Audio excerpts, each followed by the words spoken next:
So, the next topic we'll be discussing about sociology theories is Marxism. ठीक है, is Marxism. ठीक है, हम फंक्शनलिज्म कर लिए हैं. ठीक है, मार्क्सिज्म अभी कार्ल मार्क्स नहीं पढ़ा रहा है, सिर्फ थ्योरी बता रहा है. कार्ल मार्क्स को डिटेल में पढ़ाएगा इसके बाद. ठीक है, आपको सिर्फ थ्योरीज बता रहा है जो मार्क्स ने दिया है.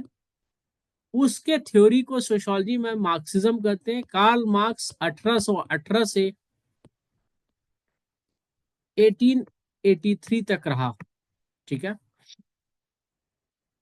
इनका जो थ्योरी है इसको कहा जाता है मार्क्सिज्म. और इसको ये भी कहा जाता है theory of economic determinism. Economic determinism. ठीक है, हम लोग बताएंगे वो क्या होता है. ठीक है, थ्योरी को बनाने से पहले कार्ल मार्क्स का कुछ ऑब्जर्वेशन रहा होगा सोसाइटी के बारे में. ठीक है, तो it begins with simple observation. क्या है ये सिंपल ऑब्जर्वेशन? ऑब्जर्वेशन, ये सिंपल ऑब्जर्वेशन है. In order to survive, survive a man must produce, a man must produce either goods और सर्विसेज. ठीक है, यहां तक समझ में आया आपको कि आदमी को सरवाइव करने के सर। लिए दो कंडीशन जरूरी है. ठीक है, उसको कहते हैं in order to survive a man must produce either goods और सर्विसेज. ठीक है, अब जब भी मैन कुछ प्रोड्यूस करेगा, ठीक है, तो वो एक सोशल रिलेशनशिप में जाएगा. ठीक है, तो देखिए कार्ल मार्क्स क्या कहता है. टू प्रोड्यूस, टू प्रोड्यूस दो चीज लगता है. Forces of production. ठीक है, फोर्सेस ऑफ प्रोडक्शन जो ओन करता है वो क्या होता है? एम्प्लॉयर. और जो उस पे लेबर सप्लाई करता है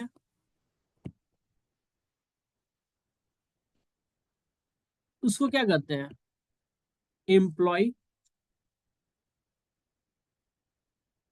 तो फोर्सेस ऑफ प्रोडक्शन से हो क्या रहा है? कुछ तो प्रोड्यूस हो रहा है. Something is being produced, that is goods और services. And in order to survive a man must produce. ये मस्ट है, मस्ट है. ठीक है, गुड्स और services a man must produce. ठीक है, प्रोड्यूस करने के लिए उसको फोर्सेस ऑफ प्रोडक्शन, ठीक है, जो कि ओन करता है एक एम्प्लॉयर, उसके साथ एक सोशल रिलेशनशिप में एंटर करना पड़ता है. इसको कहते हैं social relationship of production, of production. यहां तक समझ में आया तो बताओ मेरे भाई, कोई दिक्कत? No sir. यहां तक समझ में आ गया कि फोर्सेस ऑफ प्रोडक्शन है. ठीक है, उसको ओन एम्प्लॉयर करता है. ये फोर्सेस ऑफ प्रोडक्शन में जो भी टूल्स है, रॉ मटेरियल है, ठीक है, टेक्निक है, टेक्निक है, इसको ओन कौन कर रहा है? एम्प्लॉयर कर रहा है. ठीक है, टूल्स, रॉ मटेरियल, टेक्निक, इन सब को क्या कहा जाएगा? Mode of production. Mode of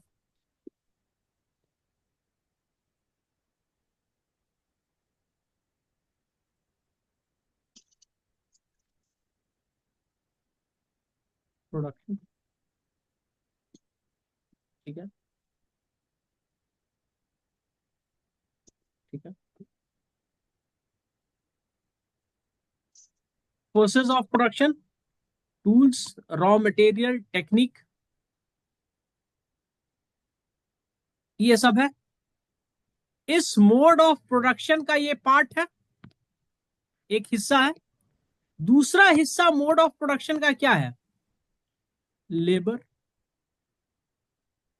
ठीक है, which is supplied by the employees.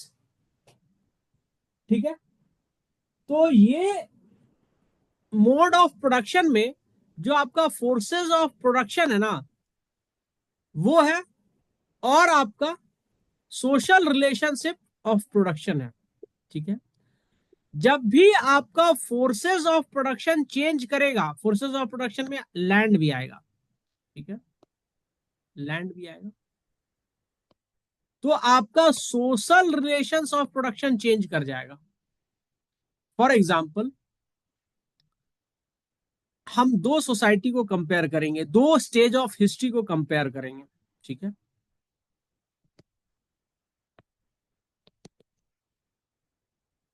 Feudalism या फ्यूडल स्टेज, दूसरा है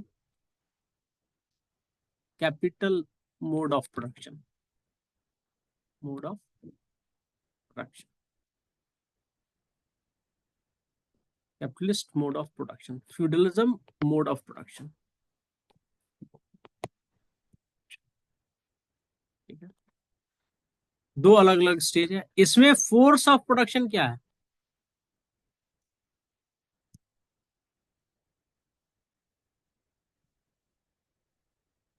land. Major force of production क्या है? लैंड। दूसरा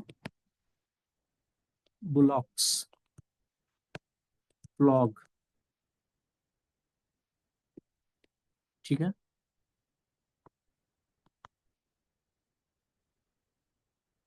चौथा लेबर। लेबर को कौन प्रोवाइड कर रहा है? सर्फ्स, वसल, दोनों एक ही चीज का नाम है। उसके अंदर जो लोग काम करते हैं उसको सर्व्स कहा जाता है या वसल कहा जाता है। लैंड, बुलक और फ्लो को कौन प्रोवाइड कर रहा है? जो टूल्स है, फ्यूडल लॉर्ड, लॉर्ड। इस मोड ऑफ प्रोडक्शन में एक फोर्स ऑफ प्रोडक्शन है, दूसरा है social relations of production, production. ये किसके किसके बीच में है?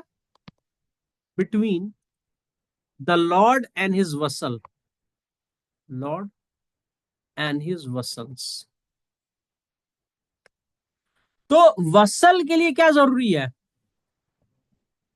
लॉयलिटी। ठीक है, कंप्लीट, कंप्लीट उसके अंदर सब सर्वेंट रहेगा। ठीक है, surrender.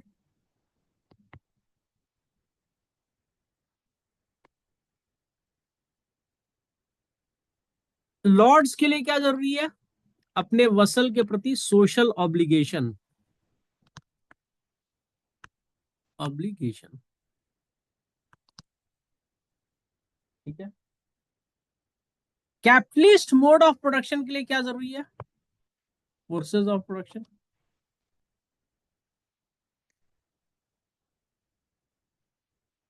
Land, machines, investment.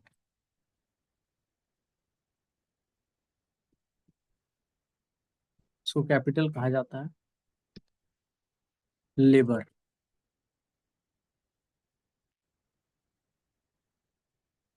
Entrepreneurship,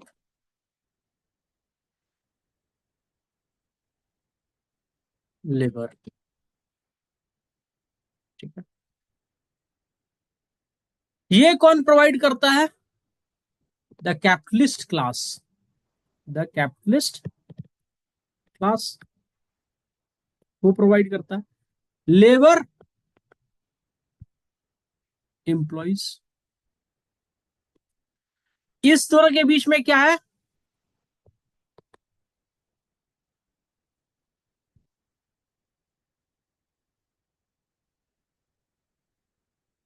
ये बोलता है हम तुमको वेज देंगे, बस। ये कहता है हम तुमको लेबर देंगे। इन दोनों के बीच में और कोई सोशल रिलेशनशिप ऑफ प्रोडक्शन तो नहीं है। सोशल रिलेशनशिप ऑफ प्रोडक्शन नहीं है इस दोनों के बीच में। सोशल रिलेशनशिप ऑफ प्रोडक्शन में थोड़ा सा लीगल कुछ होगा कि आप 2 महीने का नोटिस पीरियड देंगे हमको, you are free to leave my company and join someone else, right. 2 महीने का नोटिस पीरियड दो, किसी दूसरे एमएनसी को ज्वाइन कर लो। ये जो सोशल रिलेशनशिप ऑफ प्रोडक्शन है वो चेंज किया है ना with the change in forces of production. किया है या नहीं किया है? क्या है सर? तो जो मोड ऑफ प्रोडक्शन है उसमें एक इनहेरेंट कॉन्ट्रडिक्शन है हर स्टेज में। इनहेरेंट कॉन्ट्रडिक्शन, ठीक है। इनहेरेंट कॉन्ट्रडिक्शन, इसी इनहेरेंट कॉन्ट्रडिक्शन की वजह से एक फेज से दूसरे फेज में शिफ्ट होता है मोड ऑफ प्रोडक्शन का। बता देते हैं। जब फ्यूडल लॉर्ड्स और वसल्स के बीच का सोशल रिलेशंस ऑफ प्रोडक्शन में चेंज आया, क्या चेंज आया? लैंड के बारे में वसल सोचने लगा, मेहनत हम करते हैं, खेती हम करते हैं, तो land must belong to me. तो उसके लिए क्या हुआ? डेमोक्रेसी आई, ठीक है। डेमोक्रेटिक राइट्स की बात हुई। जब डेमोक्रेटिक राइट्स की बात हुई तो फ्रेंच रिवॉल्यूशन आया। फ्रेंच रिवॉल्यूशन के बाद फ्यूडल लॉर्ड या जो रूलिंग क्लास था वो समझ गया कि लैंड सब कोई चाहता है, तो हटाओ लैंड के ऊपर से डिपेंडेंस, और मास प्रोडक्शन मशीन के इन्वेंशन से आ गया, ठीक है। उसमें इन्वेस्ट किया। भले मशीन का इन्वेंशन कैपिटलिस्ट ना करता हो, उसके लिए इन्वेस्टमेंट तो कैपिटलिस्ट ही देगा ना, ठीक है। तो कैपिटलिस्ट ने इन्वेस्टमेंट दिया, और जब उसमें इन्वेस्टमेंट हुआ तो लेबर का रिलेशनशिप चेंज हुआ, क्योंकि मोड चेंज हो रहा है। तो अब लेबर को क्या बोला कि भाई तुमको लॉयल्टी नहीं चाहिए मेरा, हमको तुम्हारा लॉयल्टी नहीं चाहिए, हमको तुम्हारा इफेक्टिवनेस चाहिए, और इफेक्टिवनेस के बदले में हम तुमको वेज देंगे। तो इफेक्टिवनेस में नंबर ऑफ आवर्स डिफाइन ही नहीं किया है, बोलता है स्मार्ट वर्कर बनो। स्मार्ट वर्कर का मतलब क्या है? 10 घंटे का काम 6 घंटे में करके निकल जाओ। ऐसा कभी होता है एमएनसी में कि 6 घंटे 4 घंटे में बोल देता है आप निकल जाओ? नहीं। आप अगर बहुत अच्छा काम करते हो तो आपके ऊपर और प्रेशर बनाएगा, ठीक है, आपके ऊपर और काम देगा। जनरली यही होता है, एक्सेप्शन अलग अलग है, ठीक है। जनरली यही होता है, ठीक है। तो जो मोड ऑफ प्रोडक्शन है उसमें कहीं ना कहीं इनहेरेंट प्रॉब्लम है।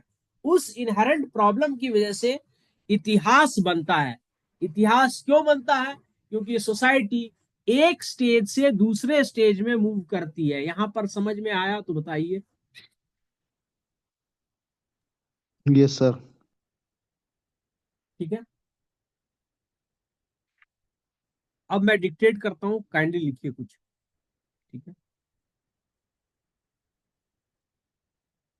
As per Marx, as per Marx, sorry, as per Marx, each major major stage in the development, in the development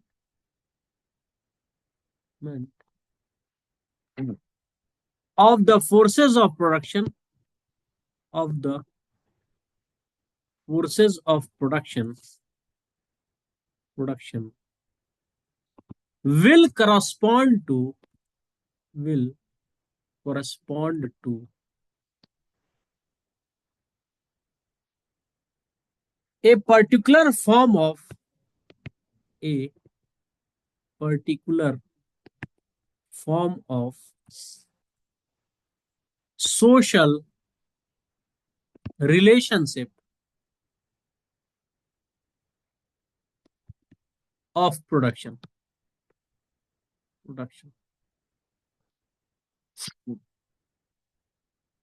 ठीक है। जब जब development in the forces of production होगा तो उससे रिलेटेड एक करस्पॉन्डिंग चेंज होगा सोशल रिलेशंस ऑफ प्रोडक्शन में। ठीक है, यहां तक समझ में आया? Yes sir. अब मार्क्स क्या बोलता है कि forces of production plus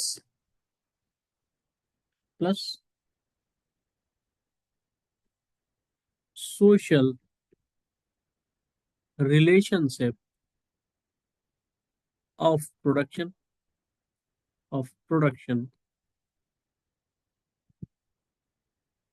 forms the basic infrastructure of society, forms the basic infrastructure of society or the base। इसको मैं पिक्टोरियली रिप्रेजेंट करूंगा। देखो, फंक्शनलिस्ट भी क्या बोला था कि सोसाइटी क्या है, एक सिस्टम है। ठीक है, मतलब सोसाइटी में एक स्ट्रक्चर है। ठीक है, कार्ल मार्क्स भी बोलता है कि सोसाइटी में एक स्ट्रक्चर है, पर सोसाइटी में जो स्ट्रक्चर है उसमें कुछ तो उसके बेस में है। इस बेस को कहा जाएगा बेस और इंफ्रास्ट्रक्चर। तो उसके बेस में क्या है, forces of production plus social relationship of production है। इस फोर्सेस ऑफ प्रोडक्शन और सोशल रिलेशनशिप ऑफ प्रोडक्शन के ऊपर ही आपका सोसाइटी का बाकी का स्ट्रक्चर है, वो चाहे पॉलिटिकल हो या फिर सोशल हो, सोशल हो। ठीक है, या फिर एजुकेशनल हो या XYZ हो या रिलीजियस हो। आप बोलिए सर इकोनॉमिक को क्यों नहीं आपने बोला सुपर स्ट्रक्चर? तो इकोनॉमिक जो है कार्ल मार्क्स के अनुसार वो ये दोनों है। तो इकोनॉमी क्या है,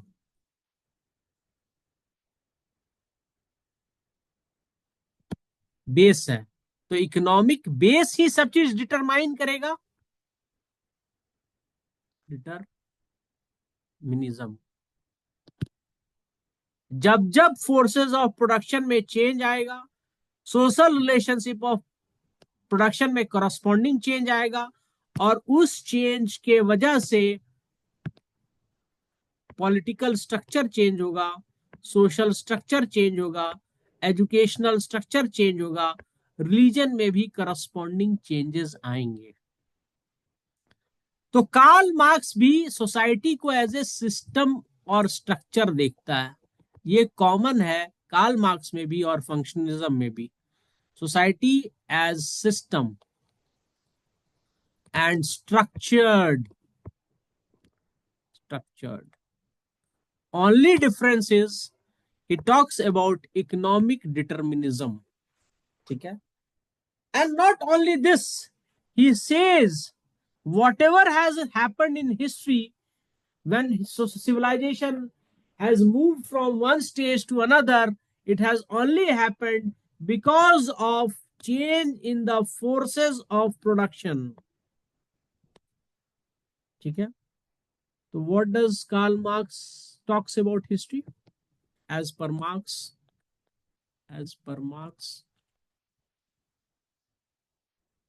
the change in forces of production has led to the creation of history.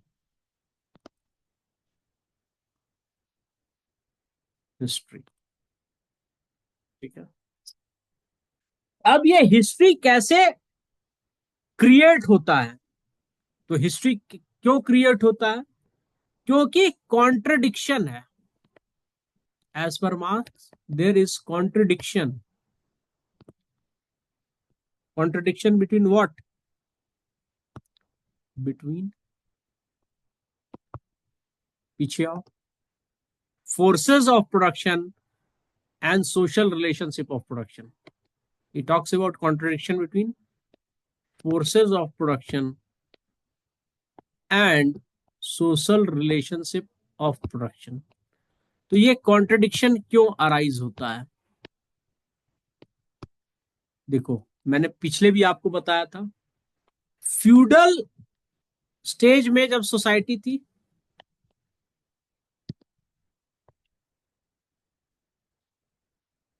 Feudal stage में जब सोसाइटी थी,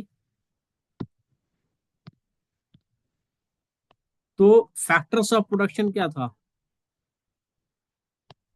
लैंड. और सोशल रिलेशनशिप किस चीज पे बेस्ड था? Loyalty and loyalty. तो आपका ये दे रहा है, वर्कर दे रहा है, सर्फ दे रहा है. फ्यूडल लॉर्ड क्या देता था? Protection. Guardianship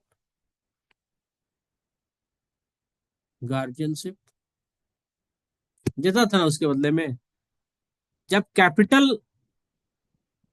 capitalist mode of production आया, तो फैक्टर क्या बन गया? Machine and tools. तो अब क्या सोशल रिलेशनशिप हुआ? वेज. और वेज के बदले में क्या हो रहा है? Wage and certain legal obligation.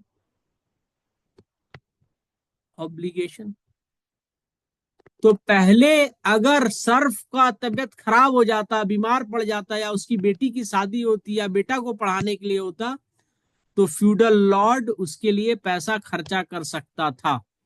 ठीक है? अब जब कैपिटलिस्ट है, तो इन्फोसिस नाम की एक कंपनी है, सबको इस नाम सुने होंगे, इन्फोसिस. इसके फाउंडर है नारायण मूर्ति. इनका कहना क्या है? पर वीक जो आईटी इनेबल्ड सर्विसेज में लोग सॉफ्टवेयर इंजीनियर हैं, इनको 70 आवर्स वर्क करना चाहिए. दैट मीन्स अगर 6 दिन काम करना पड़ रहा है, संडे को एक्सक्लूड कर दें, तो लगभग 12 घंटा people has to work. What he wants, that people should work for 12 hours. Why? The more is the number of hours, the more profit he will make. Profit. ठीक है? तो profit is driving the capitalist. And इन्होंने बोला कि 70 hours बढ़ा देना चाहिए पर वीक. पर इन्होंने ये बोला कि इंडस्ट्री में वेज को भी बढ़ा देना चाहिए. Did he talked about wage? तो कॉन्ट्रडिक्शन है या नहीं है? There is inherent contradiction.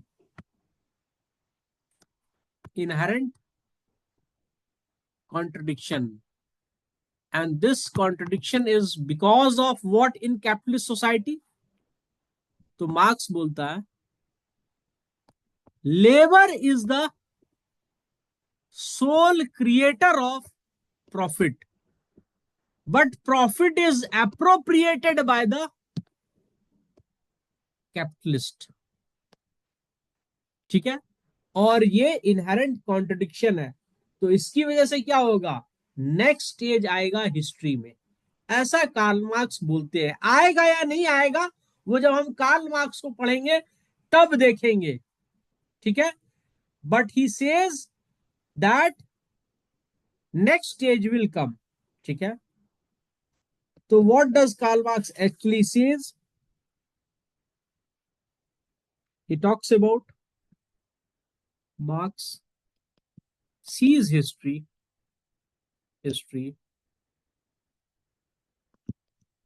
in different stages, and each stage is characterized by a particular mode of production. Each stage is characterized by by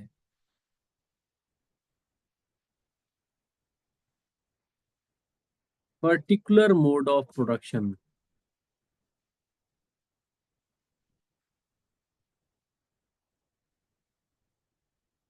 Of production.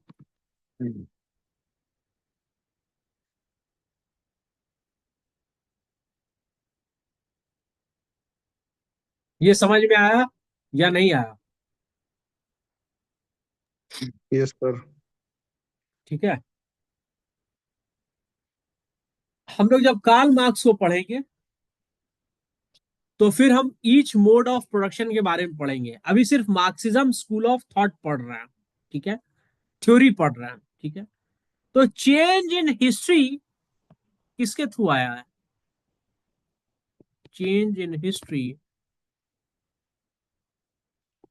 Is a result of new mode of production, new forces, sorry, forces of production. ठीक है, ठीक है, change in history is a result of change in new forces of production. अब देखो, समझो इसको। Example, feudal Lord land. ठीक है, social relationship between feudal Lord and Surf. अब यही फ्यूडल लॉर्ड जब इंडस्ट्रियल रिवॉल्यूशन आया तो उसके पास पैसा था। ठीक है, ये इंडस्ट्रीज में इन्वेस्ट किया,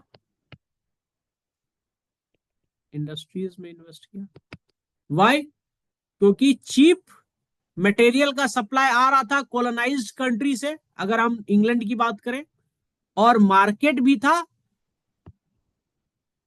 कॉलोनियल कंट्री।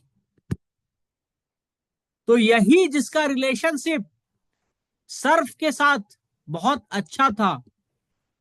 ठीक है, जब न्यू फैक्टर्स ऑफ प्रोडक्शन आए, न्यू फोर्सेस ऑफ प्रोडक्शन आए, तो ये अपने आप को क्या बना लिया, कैपिटलिस्ट। ये पहले चेंज हुआ। ठीक है, बिकॉज अब इसको प्रॉफिट दिखने लगा। जब वो फ्यूडल लॉर्ड था तब भी उसके पास वेल्थ था, पर उसके पास सोशल ऑब्लिगेशन भी थे। ऑब्लिगेशन टुवर्ड्स हुम? The Surf, towards Surf. पर जैसे न्यू फोर्सेस ऑफ प्रोडक्शन आए तो इसका एक ही दिमाग में काम किया, प्रॉफिट, परसेंटेज प्रॉफिट।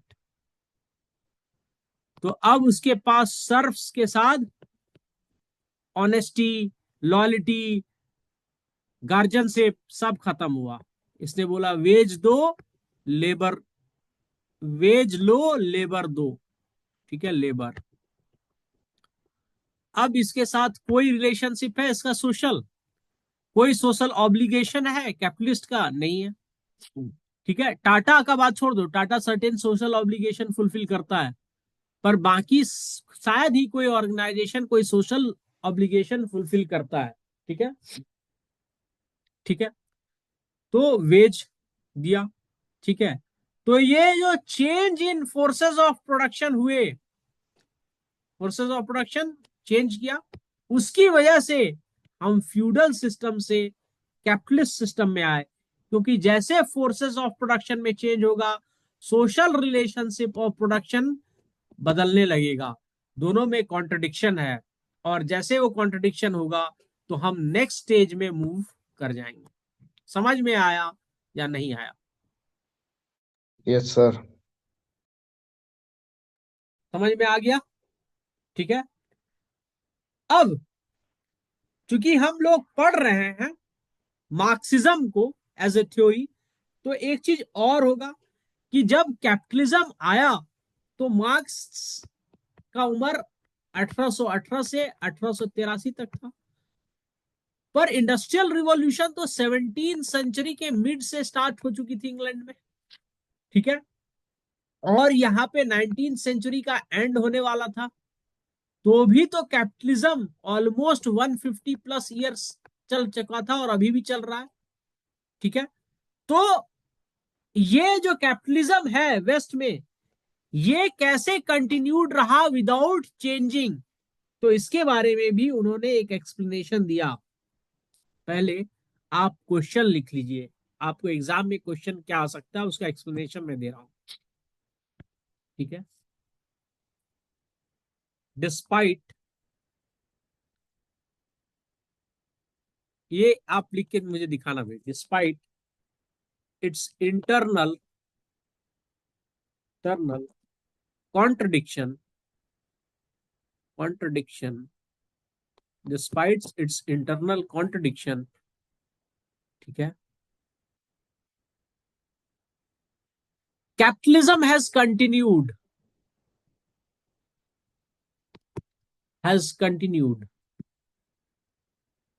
ठीक है, कंटिन्यूड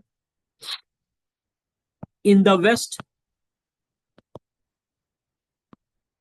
फॉर लास्ट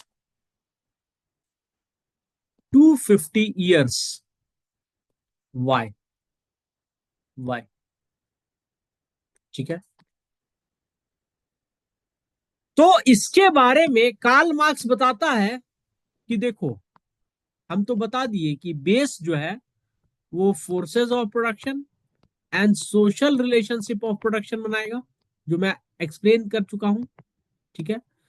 ये क्या है? इकोनॉमिक है, ठीक है। इसके ऊपर हमारा ये, इसको क्या कहते हैं? इंफ्रास्ट्रक्चर। अभी आप लोगों को बताया इंफ्रास्ट्रक्चर। इसके ऊपर क्या है? सुपर स्ट्रक्चर, ठीक है।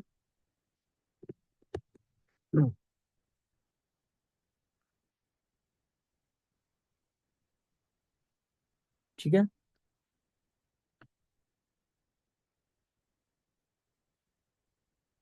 ठीक है।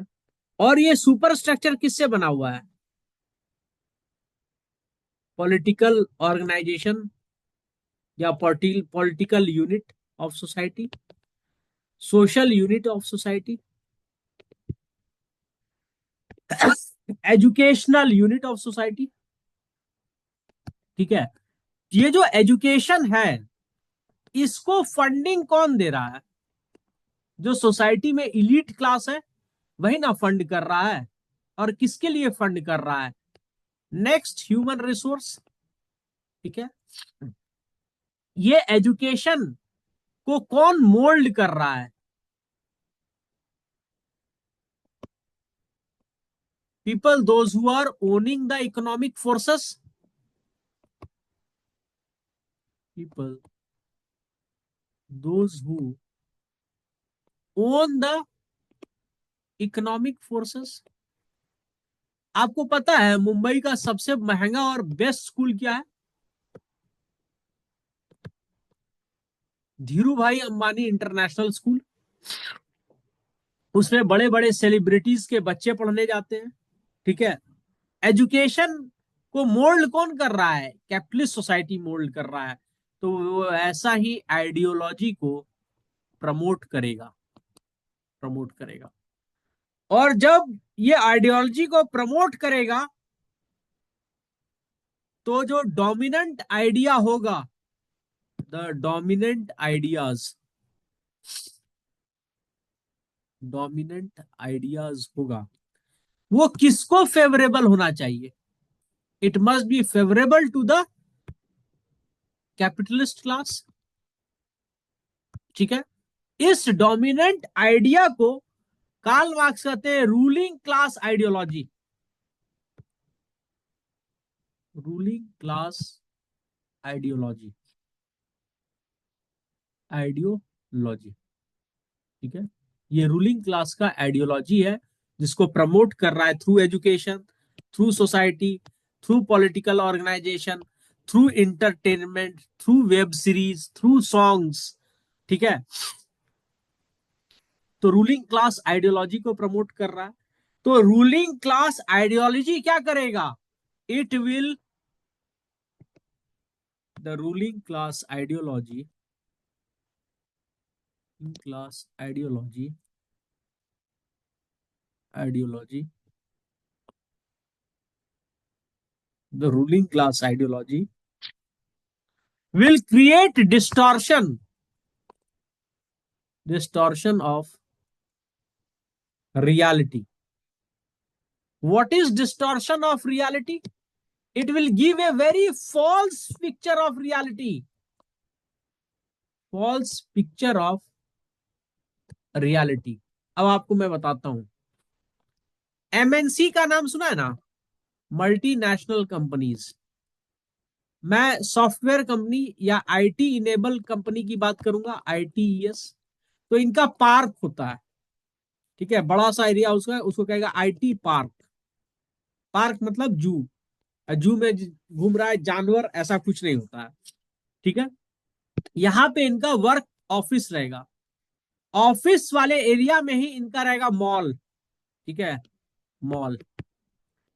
यहीं पे रहेगा कैफेटेरिया, बड़ा बड़ा कैफेटेरिया, यही रहेगा स्विमिंग पूल, यही रहेगा कपड़ा धोने के लिए लॉन्ड्री, यहीं पे रहेगा जिम, यहीं पे रहेगा प्ले ग्राउंड। ठीक है, ऑफिस में हो।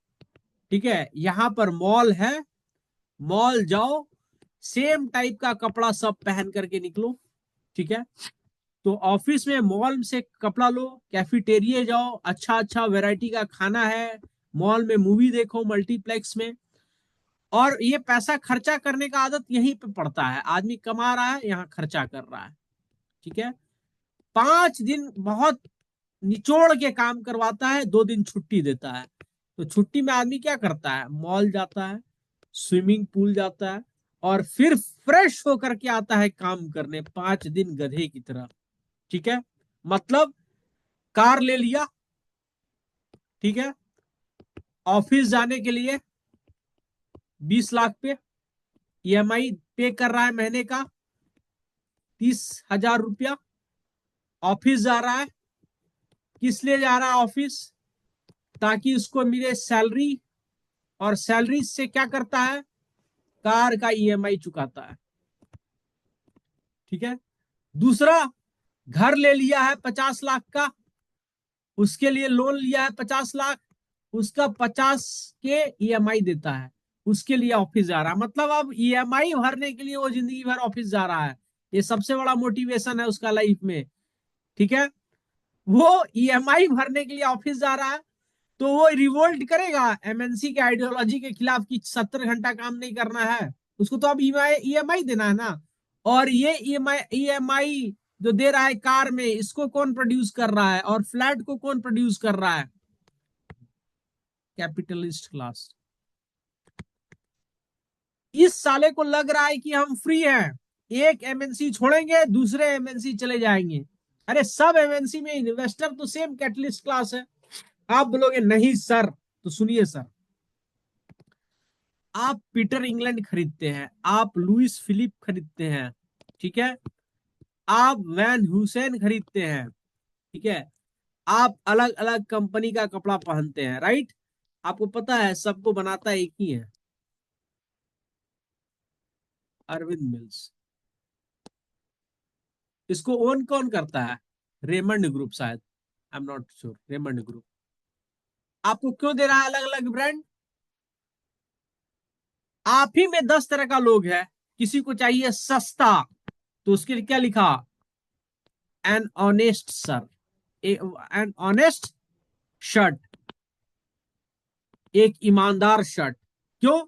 जो middle class, lower middle class है, वो ईमानदारी का ही ढोंग कर सकता है, उसके पास पैसा कमाने का जरिया नहीं है। उसके बाद थोड़ा सा ऊपर वाले को लुइस फिलिप, इंडियन है अरविंद मिल्स, पर नाम है लुइस फिलिप। अरे आप पहनोगे तो लगोगे अंग्रेज, ठीक है? तो बोला अच्छा। और ज्यादा पैसा कमा लिए हो तो वैन हुसैन, जर्मन नाम लग रहा है, बना रहा है अरविंद मिल्स। तो कैपिटलिज्म जो है ना, वो मोल्ड करता है आपके थॉट प्रोसेस को, वो आपका मजा लेता है। ये मैं नहीं बोल रहा हूं, कार्ल मार्क्स बोल रहा है, ठीक है? ठीक है, लेकिन marks is very positive. Marks is also very positive. He believe that ruling class ideology ideology could only slow down the disintegration of system।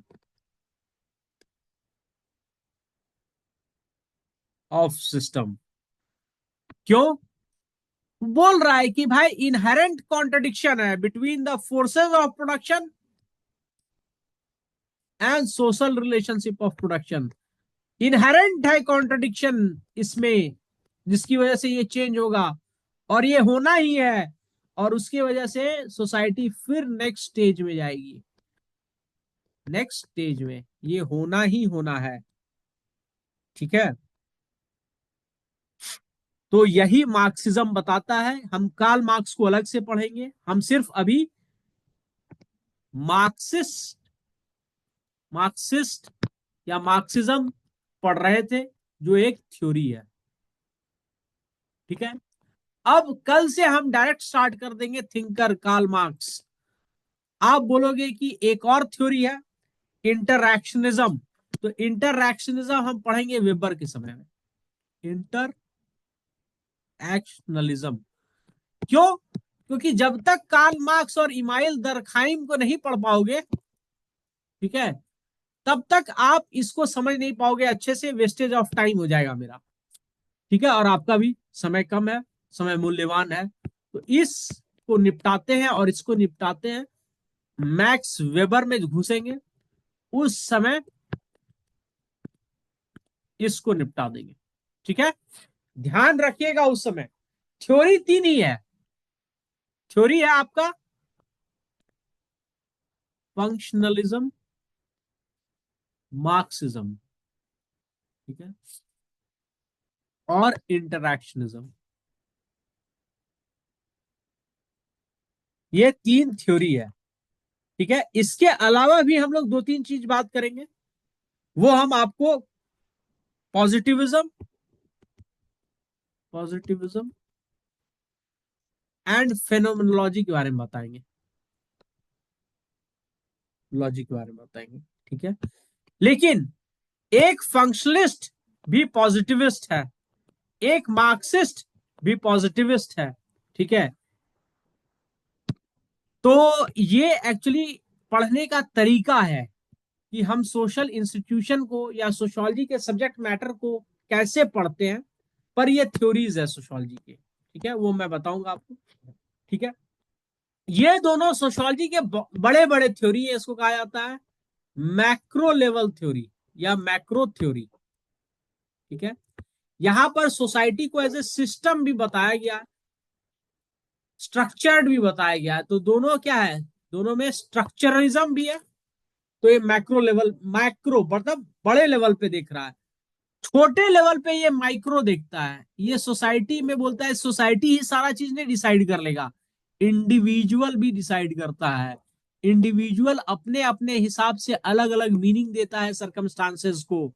एक इंडिविजुअल के लिए कुछ पॉइजन हो सकता है, दूसरे इंडिविजुअल के लिए वही फूड हो सकता है। तो इंडिविजुअल को सेंटर में लाता है आपका इंटरैक्शनलिज्म। ये हम लोग वेबर के समय पढ़ेंगे, ज्यादा बेहतर होगा। आज के लिए इतना ही। आप में से किसी को कोई डाउट है मुझे बताएं। मैं रिकॉर्डिंग स्विच ऑफ कर देता हूं ताकि आप खुल करके मुझे बता सकें।